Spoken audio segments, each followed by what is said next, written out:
Welcome to Dobby's Repairs. I'm Dobby the Fixing Elf, and in this video I'll show you how to replace the front brakes on a 2011 Citroen C4 Grand Picasso. So let's get started. The first step is to open the brake fluid reservoir. This will just help when you push the brake calipers back in a bit. Now here's the disc. As you can see, this disc is quite worn out. It's been on for quite a while. It's definitely in need of changing. Give you a quick look around it. As you can see, it's quite badly pitted and rusted, and the disc is not in very good condition. Obviously, when working on the front brakes, you can adjust it, as you can see me doing here, turning it so it gives me easier access to the bolts and all the fittings that we need to work on. So the next step is to remove the two caps off the back of the caliper slide pins. They're quite stiff, especially when they've been on them quite a while. You can get them off, just pry them off. You can use a screwdriver too, that always helps. And that's the bottom one, and there comes the top one. And yeah, now we'll move on to removing the caliper slide pins themselves. So these are 7mm Allen or hex, depending on what you call them. They're fairly tight, but not overly tight. This is a 3/8 ratchet I'm using here, and a bit of pressure and it breaks them loose. And then all you have to do is work them out. And that's the bottom one coming out, as you can see. It's out far enough. You don't need to completely remove them, just break them loose from the actual caliper holding. And here comes the next one. Again, 7mm. And yeah, it works out, as you can see here. Comes out nice and easily. I'll try and put all the text up on the screen as well as the sizes of them, so in case you miss what I'm saying. But yeah, this should all be up there for you. Now we need to remove the anti-rattle clip. So just use a screwdriver and pry it out. As you can see, it pops out quite easily. They're a bit harder to get back in. I'll show you that bit step in later part of the video. But as you can see, just wiggle it out once you break it loose, and there we go. And now we need to compress the caliper a bit to get the brake pads off. I should have really done this first, but I didn't think about it at the time. Just pry it back with a screwdriver on the old brake pad. Now we get to have a look at the old brake pads. You can see they're pretty worn out. They're in pretty bad condition. The front one is slightly worse because it's got a massive gouge missing out of it. I'll show you in just a second when I pull it out. There we go. And you can see the top corner is very chipped. Once we've done that, we just need to hang the caliper up out the way for a moment. You can compress the caliper and do the slide pins at this point. I'm going to do them later on. Now we need to remove two T30 torque screws that hold the disc onto the hub. I'm going to use a screwdriver here to hold it nice and secure and nice and tight. So slide the screwdriver for the disc, as you can see there, and then break it loose. Yeah, you just have to work them out now. They're not very tight really. Only really there just to hold the disc on when you take the caliper bracket off.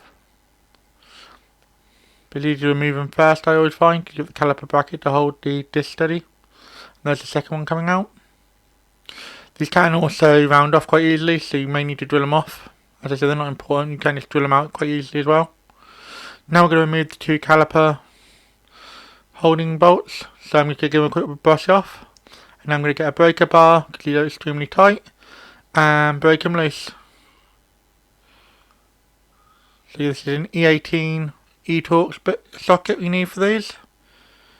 And yeah, just break it loose with the breaker bar.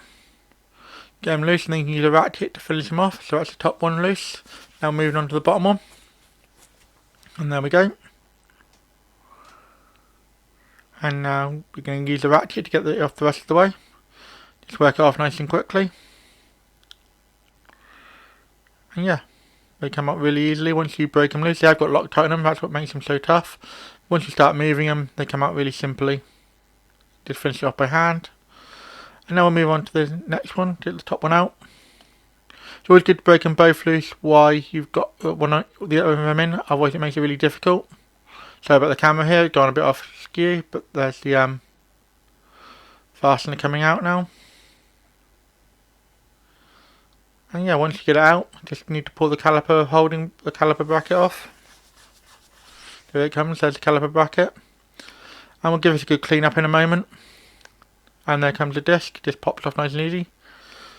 And yeah, just use a wire brush and just clean all the grooves off. Get it nice and clean and steady, and yeah, just make sure you clean the grooves where the brake pads slide on. You see, it looks a lot cleaner, a lot nicer. And also give the hub face a good clean with the wire brush. Just work your brush all the way around the outside edge of it. You can also use a wire brush and a drill here to speed things up. Yeah, just give it a good brush, and then we'll give it a quick spray down with some brake clean, just to clear off any rusting contaminants. And I'm going to use a bit of copper anti-seize grease here on the hub face itself, just to give it a nice good surface, so if I need to remove the disc at any point, it's going to come off nice and easily. Now here's the new disc. We're going to give it a quick clean. I've already cleaned the front here, but we'll give it a good quick clean with the brake clean and some paper towel. Just get off the wax coating that's on it. So you need to remove this ideally, because otherwise it'll make it hard braking. When you're bedding your new brakes, it won't really stop very well. So it's good to get it off because it's very slippery. A bit of brake clean and a bit of paper towel does the job, in my opinion. Works really well. Yeah, so this is the back clean now. And in order to pop the disc on, so you've got to get over on there. It goes on very simply, really. Just slide it on.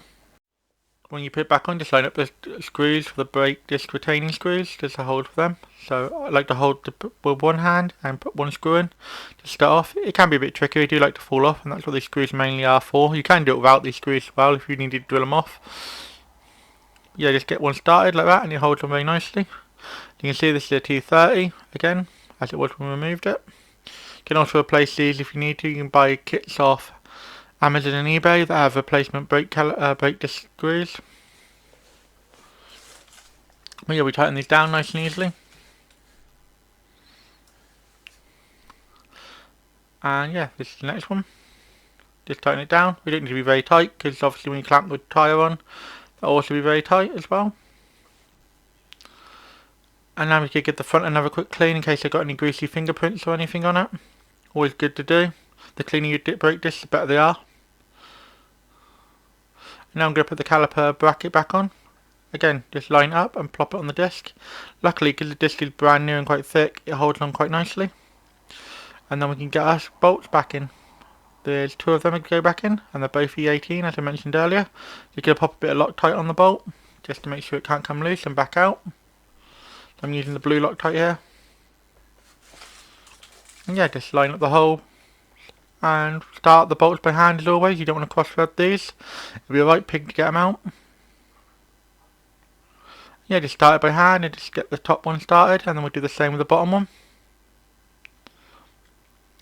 Just have to line things up. And yeah, just tighten it down. And run this one basically down all by hand, really. I will tighten it up with a ratchet in just a minute for the final torquage. But yeah, just start it off and just work it down nice and tightly. You can see it goes in fairly nicely. There we are, we're at the end of it really. Just get some final torques on it, making sure it's nice and tight. There we go. That one's done now. Now we can move on to the next step. After a few more tightening pulls, make sure it's very tight. Now we're going to put the caliper, take the caliper slide pins out. Just pull these out and we'll clean them and grease them. That's the first one out. I'll get the top one out in just a minute. You can see they're quite grubby and we do need a bit of a clean. You can also take the time to inspect the rubbers on your caliper as well. Make sure they're all nice in good condition. If they're not, I recommend buying some replacements. You can again get kits off Amazon and eBay for that. And yeah, we'll just give them a quick clean, make them nice and shiny. So yeah, brake cleans to the rescue again. Give it a good old spray. And then you can buff them off. You can also use a wire brush or an electric drill with a wire brush attachment to make sure they're nice and clean. And we're going to move on to pushing the brake caliper back now. I like to use one of the old brake pads and my brake disc rewinding tool here. My brake caliper rewinding tool. Just put the pad on it and just wind it back and it pushes the caliper back in nicely. Make sure you've got no dirt or debris on the rubber of the caliper boot. That's the bit that's going back in now. You don't want to put any dirt in there. But yeah, just quickly wind it back in, as you can see here. That's back in nice and flat. You need to make sure you get it as far back as possible. Also I'm going to use some rubber grease to lubricate my slide pins. It's the best grease I've found to use so far. If you've got any other suggestions, let me know. And yeah, so slide some red rubber grease in so you can't really see what's happening here. So the pin's slid in, nice and secure. Just slide it back into the rubber. And we'll do the top one now. Yeah, just a bit of red rubber on here. It works really well. It also protects the rubber that you're putting the slide pin into. I've been doing this on my brake jobs and it works really well, as you can see. Now we're going to put the front pad back on, the new front pad. And we're going to push the pad back into the front there, into the back one there. It's got little grooves on it. And now we just need to line the caliper up with the bracket and slide it all on. This can be a bit tricky. It may take you a few attempts. But the idea is to get the back pad into the groove on the back half of the caliper holder. Like that. Gets it nice and secure. As you can see, it's all in place. And now we need to tighten back down the 7mm caliper slide pin bolts. So again, 7mm hex or 7mm Allen, should I say. And yeah, they just go in there nicely. Start them by hand, and then we'll tighten them down with a ratchet once we're finished. Just start them both by hand, get them both in so they're lined up. And these are the bolts that your calipers slide on. That's where you need to lubricate them very well. And yeah, just give them a few final torques now with the ratchet. That one's a bit looser than I thought it was, but it will go down. And yeah, once you get it tight, you can get them nice and secure. And yeah, that's nice and tight now. And pop the caps back on. There's two of those go back on again. Just pop them back over. This stops any dirt getting into your caliper slide pins. Now I need to put this retaining clip back on. This I find it quite difficult. They are quite a difficult thing to do. So the trick is to hook the bottom half on like that, and then to lever the top half back into place and push in at the same time. So my hand getting in the way here. And you need a screwdriver just to line up the hole. You can see I'm using it to lever around the corner there just to get it in. This is probably the most difficult part about this job, is getting these little retaining clips back in. They're also called anti-rattle clips. Again, if yours is broken, you can buy replacements online.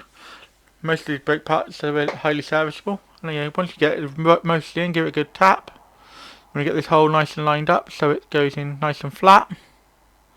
Don't want your brake anti-rattle clip falling off. It won't actually fall off, but it'll just make it really rattly and really horrible to drive. So it's best to get in properly seated in the best way possible. There we go, that one's now seated in nice and securely. Let's give you a close up. As you can see, you want to get them nice and flat like that. And make sure nothing's loose. And now we'll give the brake disc a bit of a clean. Just make sure no grease or contaminants got on there while we're working on it again. More brake clean is better sometimes. To give everything a nice good clean. Make sure there's no dirt or rubbish on the disc. Now all we need to do is pop the reservoir cap back on. Like so. And then pump the brakes up on the pedal. Make them nice and firm. And that's how you change the front brakes on a 2011 Citroen C4 Grand Picasso. Before you go, if you found this video helpful, consider dropping a like and subscribing. If you enjoyed this video, why not drop a like? Any questions or feedback? Let me know in the comments. I normally drop 2 videos a week. So if you haven't subbed to the channel yet, you should, and then you'll never miss another video. Do you know anyone else who would enjoy watching this video? Then feel free to share it with them. Thanks for watching until the end. Have a sensational day.